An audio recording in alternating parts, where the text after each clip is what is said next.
เมื่อใดที่ใจคนมีความนึกคิดพูดและการกระทำความทุกข์ก็จะเริ่มเกิดขึ้นตามมาเพราะผลจากใจนึกคิดพูดและการกระทำนั้นๆเสมอใจเป็นอย่างไรจิตพุทธะเป็นเช่นนั้นเพราะมันคือสัจธรรมแท้ของชีวิตทุกคนที่ไม่มีทางจะเปลี่ยนแปลงได้จนกว่าจะหลุดพ้นหรือบรรลุวิมุตติภาวะรู้ยอมรับยอมแพ้ใจเมตตาเอื้อเฟื้อเผื่อแผ่ยึดมั่นคุณธรรมรู้ปล่อยวางไม่ยึดติดใดๆฉันพอแล้วหยุดแล้วณจิตหนึ่งธรรมชาติเดิมแท้สัจธรรมชีวิตสัจจะหมายถึงความจริงคนธรรมดาสามัญหรือ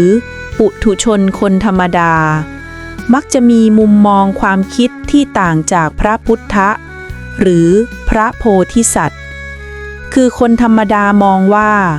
ความจริงคือสิ่งที่ต้องมองเห็นด้วยตา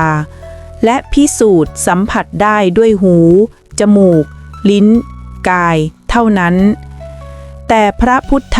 พระโพธิสัตว์จะมองว่าสิ่งที่เห็นและสัมผัสได้คือมายาภาพลวงตาไม่เที่ยงแท้และจะมีการเปลี่ยนแปลงไม่มีที่สิ้นสุดกล่าวคือมันไม่มีอยู่จริงและไม่ใช่ความจริงสิ่งที่มองไม่เห็นและไร้รูปลักษณ์ไร้รสไร้กลิ่นไร้เสียงไร้มนทินมัวหมองไร้ความดีความชั่วไร้บุญไร้บาปไร้ความทุกข์ทั้งปวงไร้สรรพสิ่งใดๆนี่ต่างหากคือความจริงและมีอยู่คลิปวิดีโอเรื่องสัจธรรมชีวิตตอนนี้เป็น EP ที่ 8 และเป็นตอนสุดท้ายหรือตอนจบจะเน้นเสียงบรรยายธรรมหรือสาธยายธรรมะล้วนๆไม่เน้นการสร้างวิดีโอให้เป็นคนเสมือนจริงเหมือนตอนที่ผ่านมาเพราะจะเน้นเนื้อหาสาระแก่นธรรมจริงๆเพื่อให้ผู้บำเพ็ญธรรมเข้าใจเข้าถึงและสัมผัสได้ถึงอนันตภาวะได้จริงและหลุดพ้นจากความทุกข์ทั้งปวงได้ด้วยตนเองจริงเข้าถึงนิพพานภาวะได้ด้วยตนเองจากการศึกษาเรียนจากคลิปวิดีโอชุดสัจธรรมชีวิตตอนที่ 8 นี้สิ่งที่เห็นและสัมผัสได้ด้วยกายหรือรูปรสกลิ่นเสียงล้วนว่างเปล่าเป็นเพียงมายาไม่ใช่ความจริงใดๆซึ่งคำกล่าวนี้มีมานานกว่า 2,500 ปีจากผู้บำเพ็ญธรรมแล้วรู้แจ้งถึงธรรมะอันสูงสุดแต่จนถึงบัดนี้ปีพ.ศ. 2568หรือปีคริสตศักราช 2025คนบนโลกมนุษย์ทั้งหลายมากกว่าครึ่งโลกก็ยังคงไม่เชื่อหรือเชื่อแบบครึ่งกลางๆแล้วก็ยังคงยึดติดยึดมั่นถือมั่นในตัวตนหรือรูปรสกลิ่นเสียงกายสัมผัสและคนในเกือบทุกสังคมก็ยังคงวุ่นวายไร้ความสงบสุขจึงมีคนจำนวนน้อยมากๆจะบรรลุธรรมหรือวิมุตติภาวะกลับคืนแดนนิพพานหรือคืนสู่จิตธรรมชาติเดิมแท้หรือหลุดพ้นจากความทุกข์ทั้งปวงถึงแม้จะผ่านธรรมกาลมาแล้ว2 ยุคคือธรรมกาลยุคเขียวซึ่งเป็นยุคที่ฮ่องเต้หรือกษัตริย์เท่านั้นที่จะได้รับการถ่ายทอดเบิกธรรมและปัจจุบันยังอยู่ในช่วงกลางของธรรมกาลยุคแดงที่องค์พระโคตมพุทธเจ้าอริยปราชญ์เหลาจื้อจอมปราชญ์ขงจื้อที่คนทั่วโลกยังคงกล่าวถึงและก่อนจะเข้าสู่ธรรมกาลยุคขาวขององค์พระศรีอริยเมตไตรในอีก 2,000 กว่าปีที่เหลือซึ่งในทุกๆธรรมกาลจะมีการถ่ายทอดเบิกธรรมแบบจิตสู่จิตเสมอมาแล้วรูปแบบวิธีการถ่ายทอดเบิกธรรมจะมีการพัฒนาเปลี่ยนแปลงไปตามยุคสมัยปัจจุบันเรื่อยมา และปรับปรุงรูปแบบยุทธวิธีการส่งเสริมการบำเพ็ญธรรมหรือปฏิบัติตนตามหลักพระธรรมคำสอนของศาสดาทุกๆศาสนาทุกๆนิกายหรือลัทธิความเชื่อรวมทั้งพระโอวาทต่างๆเพื่อฉุดช่วยเวนยสัตว์กลับคืนสู่จิตธรรมชาติเดิมแท้กล่าวคือรูปแบบวิธีการส่งเสริมการบำเพ็ญธรรมตามหลักธรรมแท้ในช่วงหลังการตรัสรู้หรือการรู้แจ้งทุกสรรพสิ่งของพระโคตมพุทธเจ้าซึ่งอยู่ในยุคเดียวกับเหลาจือขงจือพระเยซูคริสต์พระอัลเลาะห์จนกระทั่งหลังจากเสด็จดับขันปรินิพพานไปแล้วทุกพระองค์คนทั่วโลกที่มีใจมุ่งมั่นค้นหาความจริงหรือหนทางหลุดพ้นจากความทุกข์ทั้งปวงแม้จะผ่านไปแล้วเป็น100 ปีพันกว่าปีจะมีการถ่ายโทษเบิกธรรมหรือผู้รับตำแหน่งพระสังฆปรินายกแบบจิตสู่จิตหรือไร้รูปลักษณ์นับจากพระมหากัสสปะมาจนถึงพระโพธิธรรมหรือพระตักมอท่านเว่ยหลางครูบาฮวงโปซึ่งแต่ละรูปแบบการส่งเสริมเรียนรู้ถึงหลักธรรมแท้หรือจิตธรรมชาติเดิมแท้จะแตกต่างหรือเปลี่ยนแปลงไปบ้างก็ตามเพื่อให้ง่ายและรวดเร็วทางการปฏิบัติบำเพ็ญธรรมแต่จะไม่ห่างจากแก่นธรรมแท้ก่อนที่จะคัดเลือกผู้นำทางหรือผู้ที่จะมาเป็นพระสังฆปรินายกหรือครูบาด้วยวิธีจิตสู่จิตทุกครั้งเสมอสรุปคือผู้บำเพ็ญหรือนักบวชล้วนต้องผ่านการทดสอบอย่างหนักผ่านการเคี่ยวกร้ำแสนสาหัสทั้งทางร่างกายและจิตใจจนรู้แจ้งประจักษ์ธรรมด้วยตนเองเท่านั้นจึงจะได้รับการถ่ายทอดเบิกธรรมและได้รับแต่งตั้งเป็นพระสังฆปรินายกหรือผู้ปกครองพระอารามหรือสำนักนั้นๆตลอดทั้งเป็นผู้บุกเบิกนำทางการฉุดช่วยเวนยสัตว์ทั่วธรรมาจักรวาลก่อนหน้านี้นับพันกว่าปีแท้จริงแล้วการส่งเสริมหลักการบำเพ็ญธรรมได้เริ่มใช้แบบทางลัดหรือเรียกว่าเสนโดยพระโพธิธรรมหรือพระตักหมอเป็นผู้กำเนิดและใช้เป็นแนวทางการบำเพ็ญที่มุ่งเน้นการเฝ้าดูจิตของตนแก่ลูกศิษย์เท่านั้นสืบต่อมาจนถึงทันเว่ยหลางและครูบาตุนชิหรือฮ่วงโปที่คนทั่วโลกรู้จักเพื่อง่ายและรวดเร็วต่อการศึกษาเรียนรู้หรือบำเพ็ญธรรมให้รู้แจ้งประจักษ์ธรรมจำนวนมากขึ้นแต่ถึงกระนั้นคนในยุคที่ผ่านมาก็ยังไม่สามารถจะรู้แจ้งประจักษ์ธรรมได้อย่างแพร่หลายเช่นเคยหรือไม่สามารถจะชุดช่วยไวนยสัตว์ทั้งหลายให้กลับคืนบ้านเดิมแดนนิพพานได้ตามมหาปณิธานของพระพุทธเจ้าพระโพธิสัตว์ได้เท่าที่ควรมาถึงยุคปัจจุบันปีพ.ศ. 2568หรือปีคริสตศักราช 2025ซึ่งถือว่ายังอยู่ในช่วงกลางของธรรมกาลยุคแดงปกครองทั้ง3ภพภูมิและเป็นช่วงปลายกับที่จะมีการเปลี่ยนแปลงครั้งใหญ่ทั้ง3ภพภูมิก่อนที่จะเข้าสู่ธรรมกาลยุคขาวอย่างเต็มรูปแบบสิ่งศักดิ์สิทธิ์เบื้องบนผู้ให้กำเนิดทุกสรรพสิ่งหรือเรียกพระนามว่าพระแม่องค์ธรรมันดาที่ท่านเล่าจื้อทรงเคยใช้เป็นคำเรียกขานไว้เพียงเพื่อการสื่อสารให้เข้าใจถึงความหมายความเข้าใจถึงต้นรากแห่งธรรมชาติเดิมแท้หรือผู้ให้กำเนิดทุกสรรพสิ่ง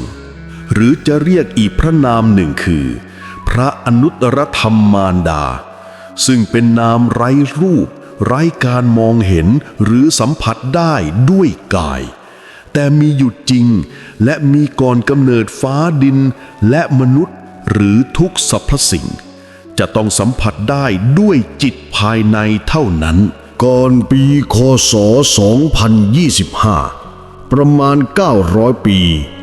พระอาจารย์พุทธจีกงและพระอาจาริณีโพธิสัตว์จันทรปัญญาได้อุบัติลงมาเกิดบนโลกมนุษย์หลายภพชาติได้ปฏิบัติตนบำเพ็ญเพียรตามหลักสัจธรรมฝ่าด่านทดสอบมากมายทั้งร่างกายและจิตใจจนกระทั่งบรรลุธรรมกลับคืนสู่เบื้องบน และได้มีพระบัญชาของพระแม่องค์ธรรมให้ลงมาโลกมนุษย์อีกครั้งในปัจจุบันในแบบไร้รูปไร้ตัวตนเพื่อเร่งรีบบุกเบิกส่งเสริมหลักพระธรรมและถ่ายทอดเบิกธรรมแบบจิตสู่จิตแก่ผู้มีบุญวาระถึงพร้อมให้ได้รับการถ่ายทอดเบิกธรรมให้มากที่สุดและทันต่อเวลาที่จะเข้าสู่ธรรมกาลยุคขาวโดยผ่านร่างสามกุลหรือประทับทิพยายานร่างขนส่งหรือกระบะทรายแต่แนวทางปฏิบัติบำเพ็ญธรรมจะใช้หลักของสามศาสนารวมเป็นหนึ่งนั่นคือพุทธเต๋าและปราชญ์เป็นแนวทางในการส่งเสริมเวนยสัตว์ทั้งหลายหลักการของพุทธศาสนาของพระโคตมพุทธเจ้าพระอาจารย์เว่ยหลางครูบาฮวงโปเน้นทางจิตใจภายในและร่างกายภายนอกเรื่องของเหตุและผลเชิงวิทยาศาสตร์ความว่างความมีอยู่และไม่มีอยู่จอมปราชญ์ของจือเน้นการขัดเกลาตนเองไม่ทำผิดกฎหมายประเพณีวัฒนธรรมที่ดีงามและเต๋าของเหล่าจือเน้นการดำเนินชีวิตให้สอดคล้องกับธรรมชาติเพียงแต่จะมีการคัดเลือกคนจากทั่วทุกมุมโลกที่จะได้รับการถ่ายทอดเบิกธรรมและการบำเพ็ญธรรมของพระอาจารย์จี้กงนี้จะตรงข้ามกับที่ผ่านๆมาคือจะคัดเลือกผู้มีบุญสัมพันธ์และวาระถึงพร้อมแล้วที่พบอยู่ทั่วโลกให้ได้รับการถ่ายทอดเบิกธรรมทั้งหมดแล้วจึงเริ่มการศึกษาเรียนรู้ถึงหลักธรรมแท้โดยผ่านพระโอวาทกบาสายพระโอวาทสิ่งศักดิ์สิทธิ์หรือผู้อาวุโสธรรมเป็นอาจารย์บรรยายให้ความรู้หรือถอดแปลความหมายของหลักธรรมแท้หรือพระโอวาทต่างๆเพื่อนำพาญาติธรรมผู้ได้รับการถ่ายทอดเบิกธรรมกลับคืนสู่บ้านเดิมแดนนิพพานหรือรากเดิมแท้ของจิตธรรมชาติสรุปย้ำเตือนอีกครั้งคือการบำเพ็ญธรรมยุคปัจจุบันจะต้องได้รับการถ่ายทอดเบิกธรรมก่อนรับการเรียนรู้และทดสอบการเคี่ยวกรำอย่างหนักทั้งทางร่างกายและจิตใจไม่ต้องมีพิธีกรรมการบวชเป็นพระสงฆ์หรือแม่ชียังคงเป็นคาราวาสหรือคนธรรมดาที่ใช้ชีวิตปกติอยู่กับครอบครัวได้หรือเรียกอีกอย่างหนึ่งว่ายุคธรรมะครัวเรือนที่สำคัญไม่มีการแบ่งแยกชนชั้นเชื้อชาติสัญชาติภาษา